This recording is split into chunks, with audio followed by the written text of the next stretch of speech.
Morning, welcome back to the channel. It's Tuesday today. As you can see, it is very wet, and it was yesterday. I was quite lucky yesterday. I was working in a shed, so it wasn't too bad, but there's a bit of travel. There was about 4 and a bit hours worth of travel yesterday, and coming back in the dark last night. I didn't go home till just after 7. Yeah, coming back in the dark last night. The wind was howling, the rain was absolutely sheeting it down, and it made it a lot like hard work, especially after a day's work. You're sort of really having to concentrate, aren't you, in those sorts of conditions. Anyway, I'm not here to tell you about yesterday, I'm here to tell you about today. I am heading to, or I will be heading to a DX140 LC-3. It might be in a shed, so we might be a bit jammy today. That machine is needing a joystick, thumb wheels. Well, no, there's not wrong with the thumb wheel, but I'll tell you when I get there. It's needing a joystick, and then after that I'm going to go and see another 140. This one's a zero tail swing with a Cummins engine in. It's got an intermittent fault, coolant temperature's overheating intermittently, and it just goes from normal working temperature, bang, overheating, and it kind of puts it into a limp mode, and then it'll just randomly knock itself back out of it again. So that's got a bit of a story behind it. The lad's put a new temp sensor in it. I think he's even put a new wiring loom in it, because it is very much like an intermittent wiring fault. So I'm inclined to point towards an ECU, but it's a Cummins engine. I haven't got anything to plug into a Cummins engine, but all I can do is go and sort of double check wiring and things like that, which will be a bit we'll see how we go. We'll see how we go, but that's this afternoon. So yeah, I'm gonna head away now and put this joystick on, so I'll fetch you along with it.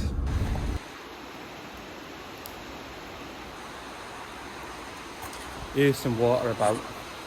There is some hellish water about. I drove through a village on the way here, and the street was like a river, and sort of sits in a bit of a valley, and all the water was just coming down all the farm lanes and all sorts. It was really bad. I've not seen it like that since the last time Carlisle flooded.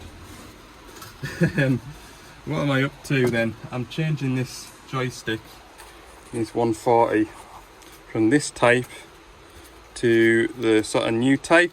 It's already got one on here, and you'd just prefer it if you had the new type on. It's also got a new 210, this fella, and it's just sort of what he's used to, so I'm just going to change it out. So pulling these consoles apart, I always forget, but I've done it first. There's a cheeky little Allen bolt there. There's one there, and I've taken that one out, and it just holds like a bracket to keep these two plastics together. So I've taken this top one out. That should be enough. And then to be able to get the console up, you need to take the armrest off. So there's 3 M8 bolts that hold that on. Then we need to take this piece out. That'll come out nice and easy now. And there's a couple of screws hidden under here, and this whole piece should just lift up. Should lift up without breaking anything. On older machines, it's always a little bit. You gotta be gentle with plastics on an older machine, because it can get a bit brittle with, you know, sunlight on them and stuff. So be a bit gentle. That screw head's rounded off, so that's a good start. Try and get that one.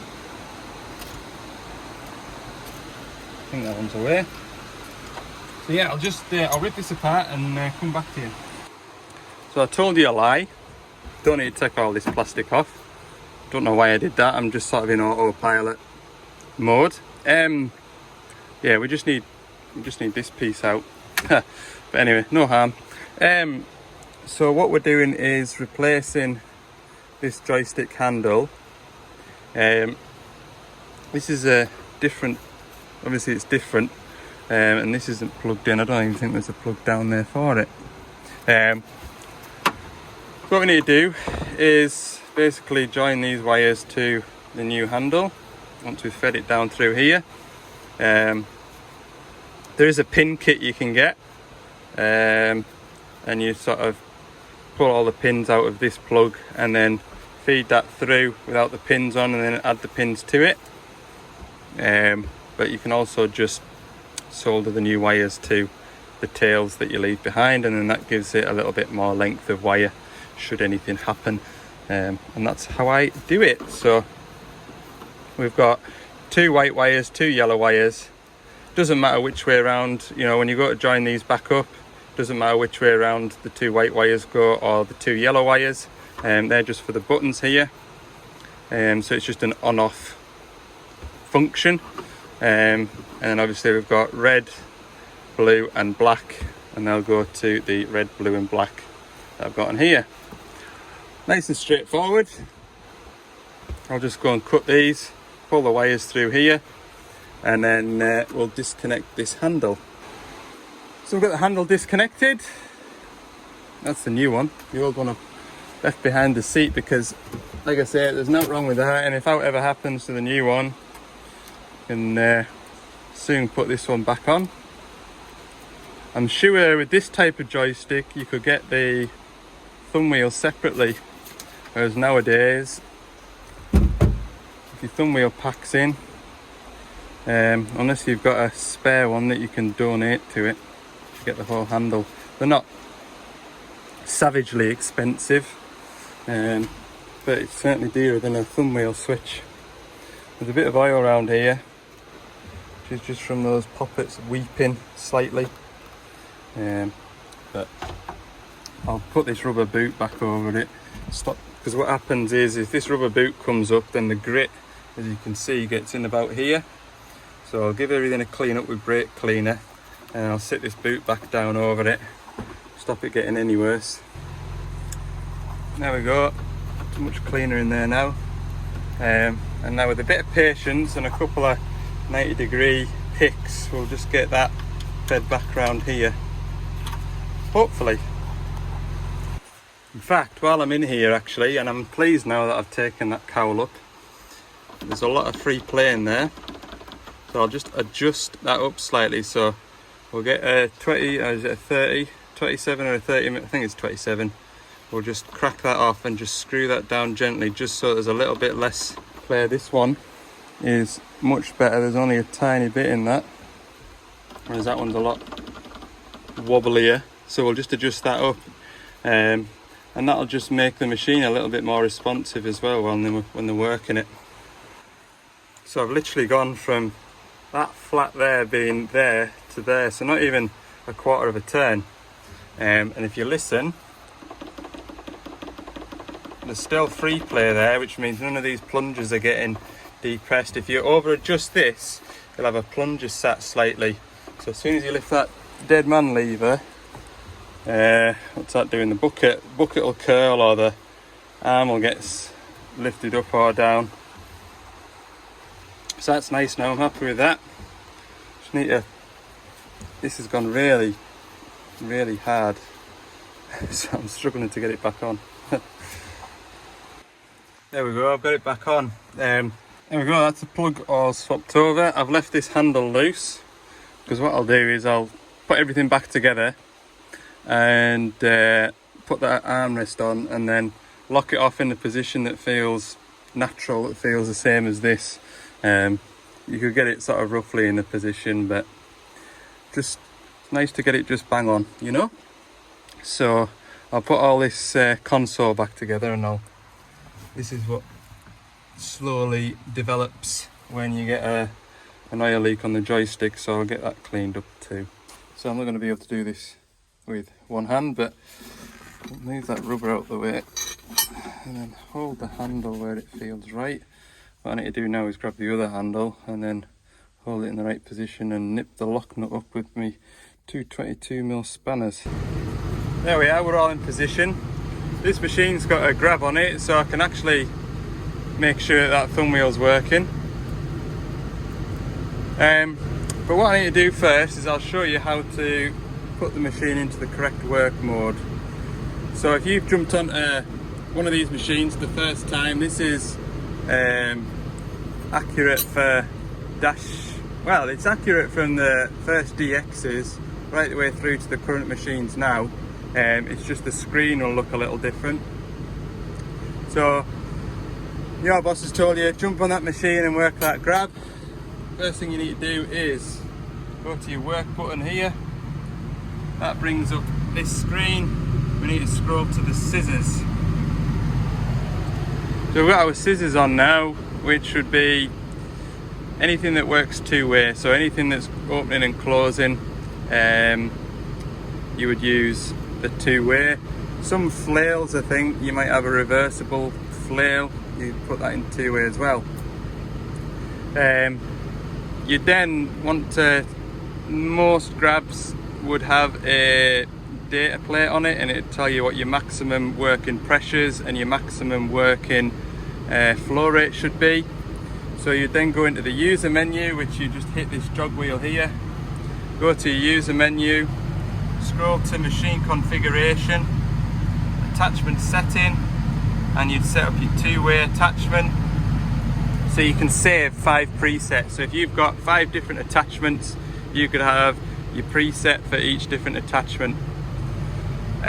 So say this is attachment number 2, he's got that selected, that's set to 80 litres a minute and 340 bar. If you want to change that, then what we can do is scroll to set, and we can change the pressure, we can change the engine RPM while it's working, and we can change the flow range. So on some machines, depending on what options you've got, you can have up to, on this machine, 110 litres a minute. If this had the twin pump kit fitted to it, we could have up to 220 litres a minute. So each pump provides a max flow rate of 110 litres a minute. So we can change all that. So by setting the max at 80 litres a minute, you can see that the working range is between 30 and 80 litres a minute. So we've got all that set. You can see that in here. Go all the way back to the home screen now, and you can see down here we've got the scissors, and we've got in here it says 80 litres a minute. So the machine's going to put 80 litres a minute down these pipes. If you want to just fine tune that a little bit, what you can do is scroll the jog wheel to the right, and it brings up a bar here, and we can scroll down to this one here, and we can change or fine tune the flow rate by just selecting it and turning it down in steps. So that saves you going back into your option settings and going through all of that. We can just fine tune it if we needed to. Once that's selected, we lift the pilot lever up, lift the boom up, and we can work the grab attachment. So your flow rate, what your flow rate is going to do is it's going to determine basically the speed at which the grab works. So if we turn that all the way down to 30 litres a minute, that grab's going to close really slow. If we turned it up to 110 litres a minute, it'd be much faster. Your pressure is basically, if it was set to 100 bar and you were to grab a breeze block, it would probably clamp it enough to lift it, but it might let go of it. In this setting here, it's obviously set at 340 litres a minute, 340 bar. That'd have a right good grab hold or something, that would, if it was to grab a slice of metal or something like that. So that is how to set up your machine to work an attachment. Same principle for your hammer. When you're setting up a one-way attachment like a hammer, you really do need to observe what the max settings are for your hammer, because if you put too much oil flow through it, you'll destroy your hammer. If you put too much pressure through it, you'll destroy your hammer. So yeah, that's how to do that. Right, it's working okay, so we'll get rounded up. There's a hell of a rain about, look. Oh, a lot of water anyway. Fields are just saturated. Anyway, that's me finished in there. I'm going to head back through to Carlisle. The spot that I'm going to next, I'm driving past my house and I never made lunch this morning. So I'm going to stop in and have some lunch and then go to the next job, which is about half a mile, quarter of a mile away from my front door. So that's next on the agenda. I'll see you after lunch. And it might clear out. Fingers crossed. I've had my lunch. Just at this 6-tonner here as well. It just wants a forced regen, so I'm just doing burnout things. You can only really do a forced regen with these little 6-tonners if it asks you on the screen to do it, or you can do it forcefully with the laptop. So that's what I'm doing just now. While this is doing this, I'll run it in the background. I'll pull up a wiring diagram for this 140 and we'll go and have a look at it. But what I might do is just go and start the 140 and warm it up and see what it's doing. Right, so we've got this tidy 140 LCR-3. It's got nearly 10,000 hours on the clock. I remember this machine when it was brand new. I do. I think it's been a pretty good machine on the whole. It's been very well behaved.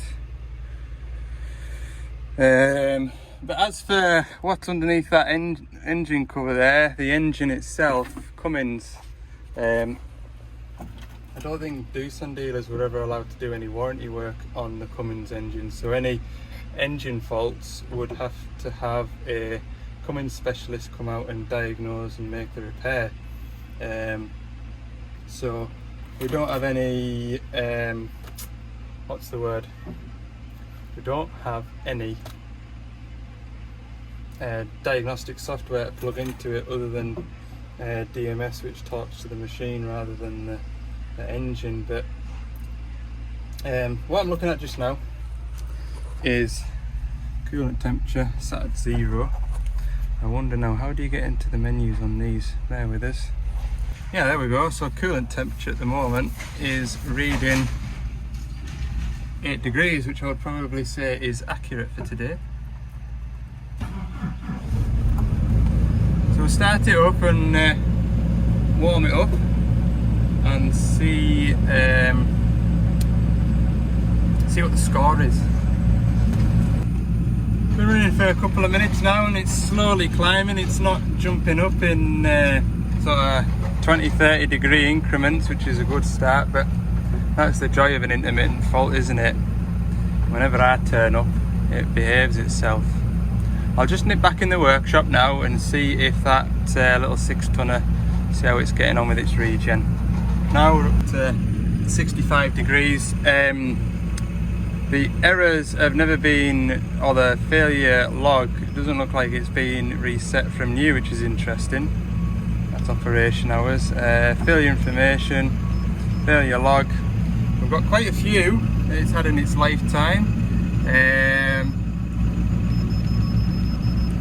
That's that 9060 ECU error. But down here, coolant temperature sensor voltage below normal, coolant temperature sensor voltage above normal. Yeah, we've got lots of different ones. It's getting a bit hot now, but that fan's before on the pedal. That fan is permanently engaged, so it shouldn't really be getting that hot unless the coolant isn't circulating through the engine. I'm sure they put a thermostat in it. I'll have to speak to the lad in the workshop in a minute or two. A bit backwards and forwards here, but this machine's finished doing what it needs to do. Click back on here. Service test completed. Go away. Go away. There we go. That's all done. Good as gold. Okay, thank you very much. Right, that's this one done. Go and find the lad in here. Right, so I'm just going to do a recap and tell you the conclusion that I've came to. So this machine You're saying he'll go to work, and then if he's tracking about or he swings or something, it just flashes up overheating, and it goes into a limp mode, and then it comes back right again. Now, at the moment, all I've done is sit stationary and load the engine on and off, on and off, on and off. And what I've found is that the temperature of the coolant gets up to like 95 degrees. I probably could push it a little bit harder, but I'm pretty sure the threshold for an overheating warning is about 105 degrees. So I'm just wondering if the machine is working at about sort of 95 to 100 degrees, and then occasionally it just trips that switch and puts the overload warning on.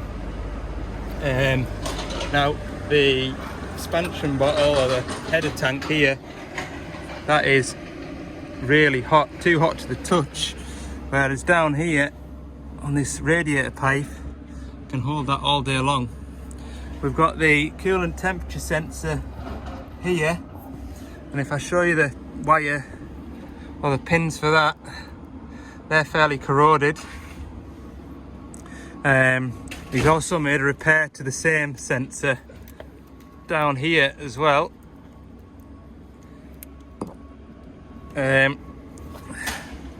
So, is the sensor reading the correct temperature? Is the coolant circulating? And while I've been looking, I've also noticed the fan has been hitting the cowling. So I'm tempted now just to pull this plate off, slacken the belt, and just see if that pulley bearing's okay. This plug here, this bit of wire in here, is for the air conditioning pump, which is no longer attached to the machine because that seized up one day. But I just wonder if I should just check, because that there is the water pump. And I remember, when it was about 18 months old, I fitted a new water pump to this. I mean, that's a long time ago now. This is a 2014 machine, so about sort of 2016 I'll have put a water pump on this. So yeah, I'm just gonna start with the basics rather than suspect ECUs, because I think sort of checking the basics first is start from scratch, so to speak. So bear with me and I'll get on with that. I've just started it back up. I've cleaned the pins on that plug. Just thought we'll see what it's doing now. So it's sat at about 64 degrees, 65 there now. I'll just load the engine up again for 5 minutes and just see how high it climbs to, because that temperature sensor's using a resistance to tell the ECU what temperature it is. So if it's got extra resistance through those corroded pins, then perhaps it's reading, but it's because of that extra resistance, it's not reading the correct value. It's worth just a quick look before I kind of start ripping stuff apart. Yeah, after about 5 minutes we've got it up to temperature. But what I have noticed, if you watch that exhaust pipe,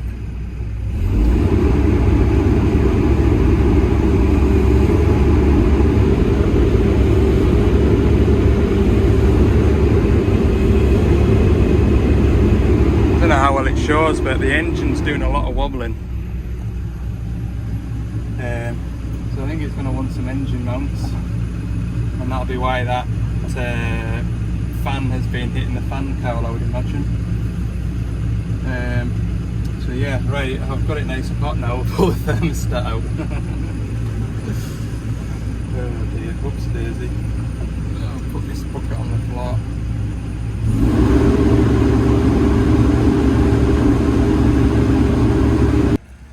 This top pipe now is, well, that's plenty hot enough. And it's the same down in this bottom pipe down here. Get my hand on it. It's about the same temperature. Just wondering whether we've got coolant even circulating, or whether the efficiency of the fan isn't just the same because it's got bits missing. It's the radiator fins like even. Bit of a conundrum. But I do think that temp sensor's reading right. I do. I just think it's more of a water pump or thermostat problem. And just to confirm that as well, I know we saw a couple of coolant temp sensor faults, open voltage above normal, voltage below normal, but they've only occurred 4 times, and that could easily be him unplugging it and plugging it back in, which he said he has done. He's also repaired the wiring to it as well, so if he's doing it so often, there would be more occurrences of that fault, I think. I might have come across the problem. The thermostat is hardly letting any water through, look. Steamed my phone up now. If I zoom in maybe. Hardly letting any water out. I think thermostat. We'll see. I'll grab a pair of pliers and pull it out, and we'll use the kettle in the workshop and see if she opens fully, but I mean that water there, when I last ran it, was up to 85 degrees, so it should be open by now. Doesn't look great, does it? Right, I'll definitely not opening anyway. Well, it's not open at the minute, and that's too hot to hold in my hands. Not opening.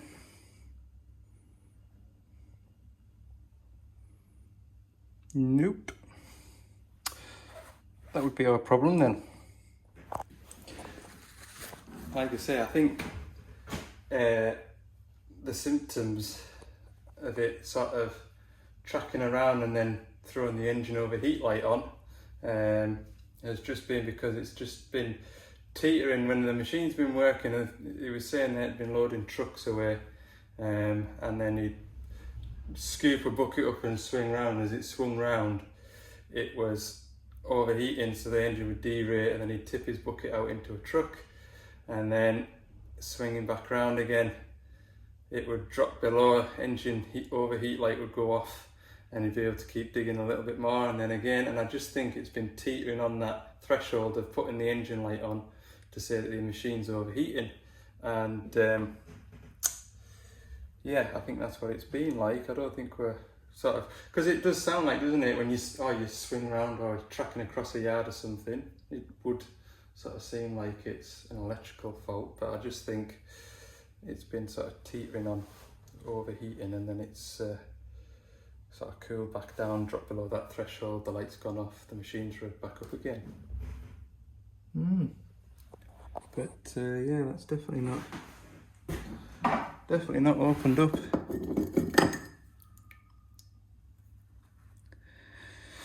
Yeah, and it's just been letting enough coolant past that lip there. See that seal that's lifted up?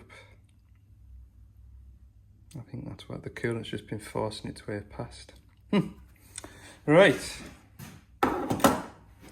That is that. Better wash that cup up just in case somebody comes and has a drink. Right, we've no thermostat in here. I started it at 47 degrees. I've run it for 5 minutes now. It's gone up to 48. So we'll get a thermostat for it and pop that in. Happy days. Proved the point anyway. Right, we'll pack up. Okay, I'm back at the yard now. It would have been nice to have finished at that side of town, because obviously I'd have been 2 minutes and I would have been home, but 4:10 is a bit early to be finishing, so I've come back to the yard. I'm going to load up with filters for tomorrow. I've got a machine to go and service in the morning, so that'll get me away sharp for that, and then back to the yard at a decent time to either have a square up or sort another job out. We'll just have to see. But I'll round the video up at that for today, and hopefully after this week I'll be able to get videos back out on schedule, which is every Tuesday, Thursday and a Saturday. Been a bit of a sort of bitty day really. I don't feel like I've had to do much to get me results, but there we go, you have those days. So yeah, thanks for watching. If you've enjoyed it, click the thumbs up button in the bottom corner, and over that way I think it is, or that way, subscribe as well if you haven't already, because that helps me out a great deal. It helps YouTube know that people like to watch my videos, and then they'll put my videos into other people's suggested videos, and hopefully it'll start to snowball a bit. That's the goal anyway. So we're about 7,500. I'd like to get to 8,000 by the new year.